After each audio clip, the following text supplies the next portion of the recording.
overcome every crisis and have learned lessons from each experience. This time won't be different. It is a time for introspection and for some serious soul searching. I hope we will see the universe and the human family from a new perspective. Here I talk about 7 invitations for a better world. 1. Inclusion and justice. An invitation to say no to our discriminatory attitudes and behaviors. The coronavirus respects no boundaries of class or creed. The virus is unconcerned about nationality, race, color, ethnicity, status, wealth, nobility, and religion. In general, it relentlessly attacks members of the human family. The virus treats all human beings alike and challenges some of our discriminatory attitudes and behaviors. 2. Kindness and positive energy. An invitation to be a witness to the best of humanity. The crisis has stimulated people to be gracious and generous. The flood of stories of kindness and the way people are showing up for each other is a powerful witness to the best of humanity.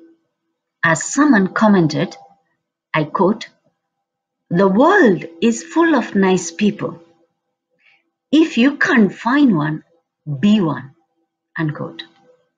The light of human goodness shines through the darkness of the dread of the pandemic and its devastating effects. 3. Interconnectedness.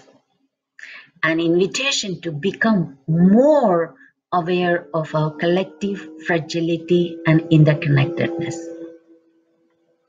We have no choice and have been led, being more community-bound or family-bound, to explore new ways of living together. We have a renewed sense of belonging. We cannot be healthy without having everybody on board. The COVID-19 pandemic has challenged us to go beyond our individualistic mentality. We had to give up our personal privileges and freedom and to surrender ourselves to the decisions of the governments for our own safety and that of others. It gave us an opportunity to become more aware of our collective fragility and interconnectedness. It invited us to make a shift from our self-centeredness to our social identity and belonging.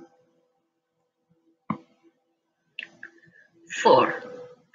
Contemplation and life-giving spirituality. An invitation to reclaim our spiritual space. We often express the desire to slow down and humanize our rhythm of life. But we have never managed to do so until this invisible virus forced us to slow down a bit and find time for ourselves. We were all happy to get some personal time to process changes. As some sisters shared with me, we have learned to focus more on the essentials of life. The God alone experience of Saint Mariushni became more real.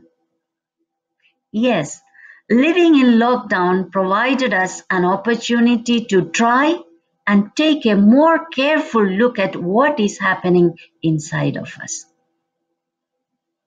It was a moment to reclaim our spiritual space. It has instilled in us a longing for spiritual connectedness to God and social solidarity with the human family. It inspired us to appreciate the art of reading, to initiate creative ways of reinventing ourselves in our respective communities and families. 5. Deeper communion. An invitation to recover the new consciousness of being together in distance. The lockdown periods, characterized by social distancing and isolation, led us to a virtual or online social closeness. We tried to stay connected more by social media and digital socializing.